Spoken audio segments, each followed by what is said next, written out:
네, 강프로입니다. 자, 포스코 DX에 대해서 한번 볼 텐데 오늘 보합권에서 등락 중입니다. 자, 근데 오늘 보합권에서 등락을 하고 있다는 건 굉장히 강한 움직임을 보이고 있다는 겁니다. 특히나 포스코 DX의 시가총액은 9조 원이고요. 코스피가 아니라 코스닥입니다. 자, 그런데도 불구하고 오늘 보합권에서 등락을 보이고 있다. 즉, 코스닥 내에서 10조 원이라는 건 시가총액이 지금 9조 원인데 거의 10조 가까이 되죠. 자, 9조에서 10조 정도의 시가총액을 코스피가 아니라 코스닥에서 가지고 있다는 건 코스닥 내에서 굉장히 상위 업종에 속한다는 겁니다. 이 종목 사이즈 자체가. 자, 그런데 코스닥이 오늘 2.5%가 하락하는 과정에서 포스코 DX가 보합권이다. 와, 그러면 정말 강한 움직임을 보이고 있다는 거고 조정이 끝나가고 있다는 거죠. 그 시작점을 제가 뭐라 그랬죠? 신고가라고 말씀드렸는데 그 신고가에 대한 첫 번째 단계가 지금 말씀드리지만 21선과 61이평선의 정배열의 시작 단계가 됩니다. 자, 아래를 보잖아요. 그러면 당연히 저가 대비해서 많이 올라온 건 맞습니다. 그런데 주가가 올라가는 과정에서는 미래 가치를 반영하는 거예요. 그리고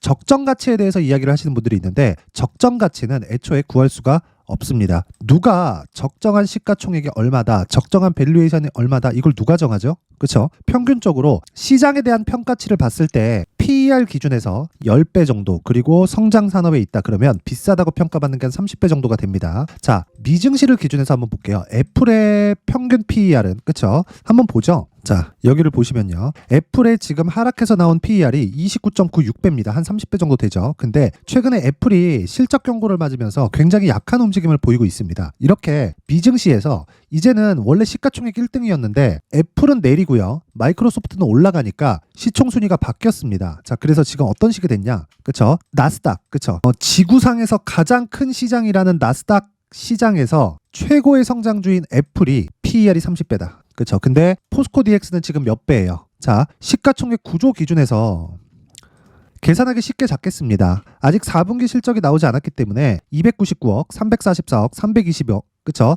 이렇게 돼서 평균치 그냥 1000억이라고 잡을게요. 그쵸? 애초에 그냥 이렇게 하면 550억, 이렇게 하면 거의 한 850억, 그쵸? 여기서 하면 1200억 이런 식으로 나올 거예요. 그런데 이것보다 정확하게 그냥 딱 1000억이라고 딱 잡고 시가총액을 10조 원으로 잡았을 때 PER 몇 배예요? 100배예요. 그럼 애플보다 3배 비싼 평가치를 받고 있다는 겁니다. 그러면 지금 포스코 DX는 비싸다는 거예요. 그런데 제가 말씀드렸죠. 그래서 밸류에이션을 하지 말아라 그러는 거다. 자, 보세요.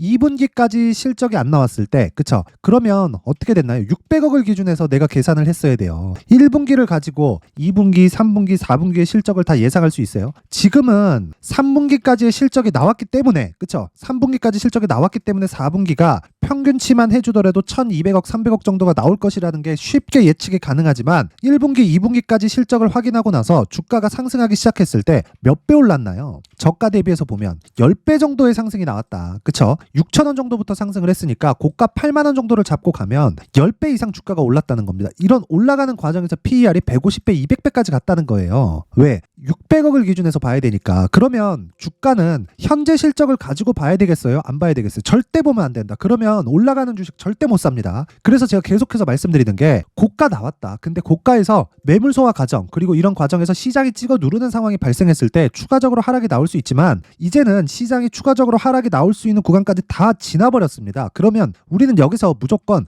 가격에 대해서 집중을 해야 되고, 다시 말씀드리지만 시가총액 그리고 밸류에이션, 적정 주가가 얼마인지 그 자체를 따지지 말라는 겁니다. 그러면 그 적정 주가를 따졌을 때 우리가 미래 가치를 보고 따져야 되는데 그게 시장의 판단, 즉 가격 요건이 됩니다. 무슨 얘기냐면요. 제가 에코프로를 기준해서 포스코 DX를 분석을 해드릴 건데, 왜? 적정 주가를 기준해서, 그쵸? 미래 가치를 반영한 적정 주가를 기준해서 가격대를 잡아야 되기 때문에 그렇습니다. 그래야 내가 2주 안에 수익 전환을 시키고 빠져나올 수 있다. 그쵸? 요 내용에 대해서 이야기를 드릴 건데, 그 내용에 대해서 말씀드리기 전에, 자, 제가 어떤 식으로, 그쵸? 적정 주가를 잡고, 즉 미래 가치를 반영해서, 그리고 그 첫 번째 단계인 신고가 구간에서 어떤 매매가 이루어지고 있는지를, 그쵸, 소통방을 통해서 어떻게 진행되는지 이야기를 드리고 가도록 하겠습니다. 자, 여기는 강프로의 무료 소통방이고요. 지금 현재 1700분 정도가 함께하고 있는데, 자, 특징점 두 가지가 있습니다. 첫 번째, 무료로 진행한다. 왜? 채널 성장이 목적입니다. 그래서 구독과 좋아요 꼭 좀 부탁드리고요. 두 번째, 신고가 종목만 매매한다. 왜? 주가는 선반영하기 때문에, 즉 미래 가치를 반영하기 때문에 그렇습니다. 자, 그러면 미래 가치를 반영하는 과정에서 주가가 비싼 건 오케이, 당연하다. 근데 이격도가 너무 벌어진 그 상황에서 내가 매수를 했을 경우에는 심리가 무너질 수밖에 없다. 그래서 이격을 조절하는 방법을 저 소통방에서 배워가라. 단 신고가 종목 안에서. 그쵸? 자, 그러면 포스코 DX도 신고가 종목이지만 다른 신고가 종목은 어떻게 진행되는지 보겠습니다.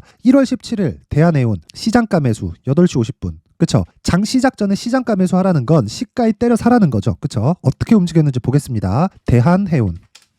자, 이슈는 있죠. 그쵸? 지금 후티 반군을 거의 뭐 초토화시키고 있는데, 이쪽에서 중동 불안에 대한 부분은 사실상 오래된 이슈이기도 하고, 그쵸? 약간 좀 본격적으로 뭔가 선거 전에 일을 벌이고 있는 것 같아요. 그 아프가니스탄 쪽에서 나오면서 이 바이든이 욕을 많이 먹었잖아요. 뭐 정치적인 입지도 흔들렸고. 근데 올해 11월 달에 미국 대선이 있습니다. 그 전에 무언가 액션을 취하려고 하고 있는 게 아닌가, 그렇게 의심이 되지만, 우리는 그런 거에 대해서 예상을 한다고 한들 그게 돈으로 바꿀 수 없기 때문에 그런 내용을 토대로 돈으로 바꿀 수 있는 상황을 만들어 가자. 그쵸? 자, 운임이 올라간다. 중동 쪽에 불안이 있으면. 그쵸? 자, 그러면 이쪽에서 운임이 올라갔을 때 왜 신고가를 먼저 만들까요? 그리고 나서 전쟁이 나오니까, 그쵸? 돌파가 나오고, 돌파하는 과정에서 추가적으로 상승이 나온다. 대장주는 흥하해운입니다. 그쵸? 근데 흥하해운은 먼저 올랐기 때문에 조정을 받아야 되고 오늘 추가 상승이 나오고 있고요. 흥하해운은 어저께 매도했지만 오늘 저는 여기 시세를 확인하고 대한해운으로 장시작 전에 그냥 주문을 넣어버렸습니다. 그랬을 때 오늘 하루에 15% 정도의 수익 구간에 들어갔다. 그쵸? 자, 그러면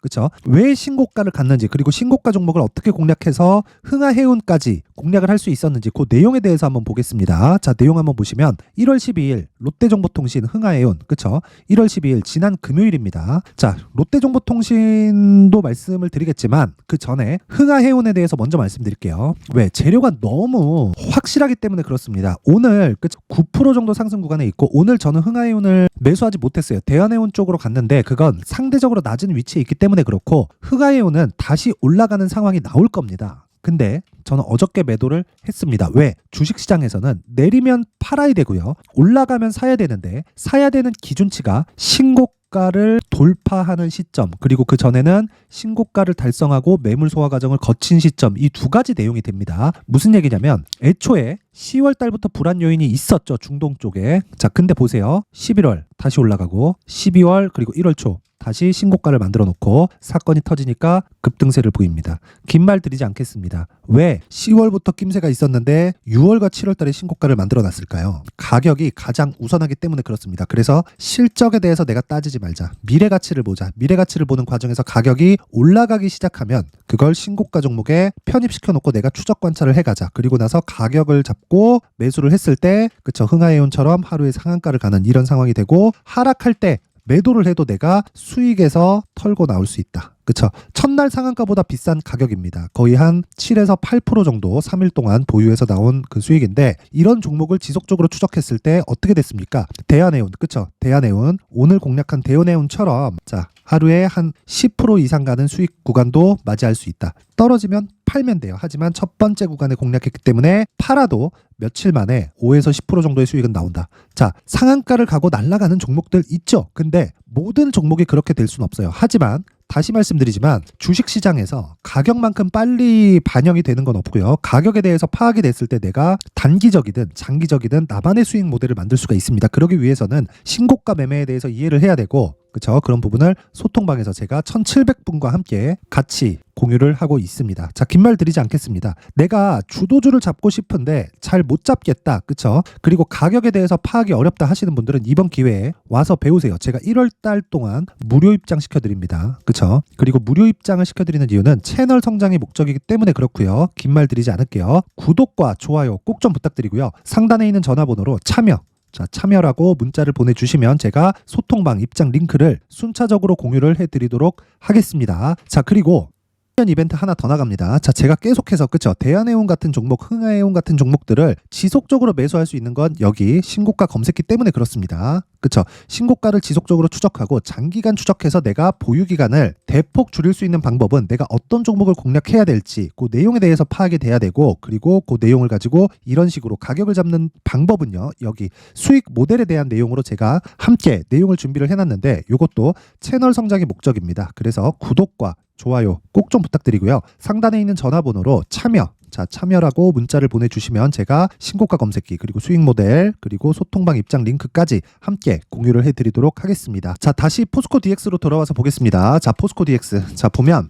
지금 0.68% 그리고 시장은 바닥을 찍고 반등 중에 있습니다. 어저께도 장 초반에 투매가 나왔고요. 오늘은 두 번째 투매가 진행되고 장이 끝날 시점이 되면 아마 지금보다 훨씬 더 강한 움직임을 보이고 있을 텐데, 다시 말씀드릴게요. 주식시장에서 가격보다 먼저 반영하는 건 없고 시장은 망하지 않는다. 하지만 종목들은 망할 수 있다. 그래서 우리는 종목 선별에 집중해야 되고, 그 종목 선별은요, 실적을 보고 선별하는 게 아니다. 아니, 미래 실적을 보고 선별하는 것이다. 그쵸? 지금 실적을 보면 백날 주식 봐봐야 내가 적절한 구간에 못 삽니다. 그래서 미래 실적에 대해서 내가 어떤 식으로 파악해야 될지 이해가 필요한데, 그 이해에 대한 내용을 가격 전략이라고 제가 이야기를 드리는 거고, 시세가 시작되는 첫 번째 단계, 즉 선반영을 받는 첫 번째 단계를 신고가 구간이라고 이야기를 드리는 겁니다. 즉 신고가 구간 공략을 위해선 내가 가격에 대한 파악, 그리고 2주 안에 수익을 보고 나오거나 아니면 최소한 손해를 보지 않을 수 있는 가격대를 파악해서 내가 매매하는 게 핵심 사항이다. 그 내용을요, 제가 포스코 DX의 가격 그리고 단기 보유 전략으로 준비를 해놨는데, 이 내용은요 20페이지에 걸쳐서 아주 상세하게 내용을 준비를 해놨습니다. 신고가 구간에 왜 공략을 해야 되는지까지 그 내용에 대해서 제가 상세하게 다 풀어놨는데, 자, 요걸 제가 영상에서 이야기를 드리면 정말 제가 한 2-3시간 정도 이야기를 계속 해야 됩니다. 그래서 제가 이런 식으로 내용 준비를 해온 거고, 이것도 채널 성장이 목적이기 때문에 구독과 좋아요 꼭 좀 부탁드리고요. 상단에 있는 전화번호로 DX라고 문자를 보내주시면 제가 포스코 DX의 가격 그리고 단기 보유 전략을 공유해 드리도록 하겠습니다. 자, 항상 긴 영상 봐주셔서 감사드리고요. 무엇보다 신고가에 대해서 계속 강조를 드렸는데, 제가 12월 달부터 진행하고 있는 신고가 주도주가 있습니다. 그 종목을 어떤 관점에서 공략을 했고, 지금 시장이 급락하는 과정에서도 강세를 보이고 있는 이유, 그리고 어떤 식의 공략 방식, 그리고 뭐 이런 이슈나 가격대를 잡는 부분을 어떻게 잡아야 되는지를 내용에 대해서 제가 상세하게 준비를 해놨으니까 영상 끝까지 시청하시고요. 모든 분들이 성공 투자하셨으면 좋겠습니다. 네, 올 한 해를 뒤돌아보니까 구간별로 큰 수익이 나왔었던 종목들이 꽤 많이 보입니다. 1월 달에는 AI 관련주들이 있었고요. 그리고 2월 달부터는 2차 전지가 계속해서 강세를 보였죠. 자, 그리고 나서 3월 달이 되니까 AI 반도체 관련주들이 신고가를 만들면서 5월 달부터 시세를 큰 폭으로 냈죠. 저가부터 따진다면 한미 반도체와 같은 종목들도 올 한 해 6배 정도의 시세가 나왔습니다. 혹시라도 올해 수익을 보지 못하신 분들이 있다면요, 어떻게 시세가 움직이는지 반드시 익혀 놓으셔야 되고요. 만약에 그런 부분이 아직 준비가 되어 있지 않다면 어중간한 종목들 사고팔고 하지 마시고요. 딱 한 종목에 비중을 제대로 넣어서 확실하게 수익을 보는 방법이 필요합니다. 자, 그래서 제가 23년 12월 달 강프로의 대시세 종목을 준비를 해왔고요. 이 종목은 대기업을 상대로 안정적인 매출 구조를 갖추고 있는 데다가 이 규모가 40%를 넘나들고요. 호황기 때는 50%를 넘나드는 역대급인 이익 구조를 갖추고 있어서 대체 불가능한 기업이라고 보셔야 됩니다. 자, 지금 현재 주요 거래처는요, 삼성전자, 인텔, 하이닉스, TSMC, 엔비디아까지 모든 반도체 업체를 고객사로 확보하고 있는 상황이고요. 이 재무제표 상황을 보면요, 이익률 자체가 넘사벽인 걸 알 수 있습니다. 넘을 수 없다는 거겠죠. 첫 번째 급등 포인트를 보면요, 앞서서 보여드렸었던 실적은요, 23년도 개화 시기에 접어들었었던 AI 반도체의 실적이 포함되지 않은 실적입니다. 자, 그런데 올 한 해 개화 시기에 접어들었었던 새로운 반도체의 실적치가 더해지면요, 질적인 성장보다 양적인 증가가 함께 이루어지게 되고요. 그런 부분을 한미 반도체가 이미 시세로 보여줬죠. 저가부터 6배 강세를 보인 상황이 있습니다. 강프로의 무료 소통방이죠. 어떻게 매매를 했느냐? 5월 25일 날, 그쵸? ISC를 49,800원에 매수를 했고요. 자, 그리고 나서 2달도 되지 않아서 한 100% 정도의 수익을 만들어냈습니다. 자, 근데 6월 2일 날 내용 한번 확인해 보시면, 자, 한미 반도체 26,000원까지 올려서 잡겠다는 내용이 있죠. ISC와 함께 새로운 반도체 관련 종목입니다. 이때 당시 가격이 25,650원이었는데 그냥 올려서 잡으라는 거겠죠. 지금 현재 한미반도체 가격이 62,000원인 걸 본다면요. 항상 주가는요. 신고가 이후에 공략하는 것이 좋고 그랬을 때 단기간에 100% 수익이 가능한 구조를 만들 수 있습니다. ISC도 그렇고 한미반도체도 마찬가지예요. 당연히 에코프로도 마찬가지입니다. 두 번째 급등 포인트를 보면요. 자, 개인용 PC를 비롯해서 서버, 클라우드, 그리고 우리가 사용하는 스마트폰까지 기본적인 PC 구조와 동일하고요. 새로운 반도체의 구조도 동일한 구조를 갖추고 있습니다. 자, 근데 한미 반도체의 상승 이유도요. 이러한 구조가 동일하게 진행되기 때문이고 이 구조는 절대로 바뀔 수가 없습니다. 11월 달에 새로운 뉴스가 나왔습니다. 자, 온 디바이스까지 더해지면 비메모리의 사용처는 계속해서 증가할 것은 너무 당연한 이야기고요. 그런 부분을 감안했을 때 이 기업은요. 질적인 부분에 대한 성장이 아니라 양적인 증가까지 이룰 수 있는 상황이 된 겁니다. 한미반도체의 시세를 보면 아직은 굉장히 저렴한 상태를 유지하고 있고요. 세 번째 상황을 보면요. 엔비디아의 실적인데요. 이건 올해 초 대비해서 4배 정도의 상승폭이 나왔고요. 그 주가도 그 정도가 당연히 올랐죠. 주식 투자를 할 때는 예상하는 게 아니라 확정치를 보고 매매를 해서 수익을 낼 수 있어야 됩니다. 앞서서 제가 보여드렸었던 내용인 ISC도 그렇고요. 한미 반도체도 그렇고 확정된 내용이 있었죠. AI에 대한 개화 시기에 맞춰서 삼성전자와 SK 하이닉스가 강세를 보이는 구간이 있었고요. 엔비디아가 강세를 보였습니다. 자, 삼성전자도 그렇고 하이닉스도 그렇고 엔비디아도 마찬가지고요. 생각해 보시면 세력들이 어찌할 수 없는 정도의 사이즈를 가지고 있는 그런 종목들이죠. 그렇기 때문에 제가 계속해서 이야기를 드리는 겁니다. 확인하는 데는 확정치가 필요하다고요. 엔비디아 실적만큼 확실한 재료가 있을까요? 엔비디아의 실적의 증가세는요. 앞으로 다가올 AI 반도체의 수요 증가가 있을 수밖에 없다는 거고 그리고 그에 맞춰서 단가는 폭증하고 있는 상황인 게 엔비디아의 실적을 보면 알 수 있고요. 그리고 삼성전자와 SK 하이닉스로 연결이 되고요. 그래서 한미반도체가 올라온 그런 상황입니다. 한미반도체만큼 추가적으로 상승할 수 있는 종목이 있다는 게 하이닉스를 포함해서 삼성전자의 시세 그리고 엔비디아의 실적을 보면 알 수 있고요. 그래서 준비한 4분기 대시세 종목, 내년 초까지 강세를 보일 수 있는 종목을 준비를 해왔습니다. 어렵게 생각하지 마시고요. 기본적으로 신고가 구간에 있는 종목이기 때문에 하락에 대한 저항성은 충분히 갖춰져 있는 종목이고 이미 시세가 시작이 됐습니다. 자, 무엇보다 중요한 건 얼마에 사는 걸 텐데 제가 그런 부분까지 상세하게 준비를 해놨으니까 영상 상단에 있는 전화번호로 대시세라고 문자를 보내주시는 분들에 한해서만 무료로 공개를 하도록 하겠습니다. 매매하는 과정에서 수익이 잘 안 난다 하시는 분들은 이 종목 딱 받아가서 큰 수익 내셨으면 좋겠습니다.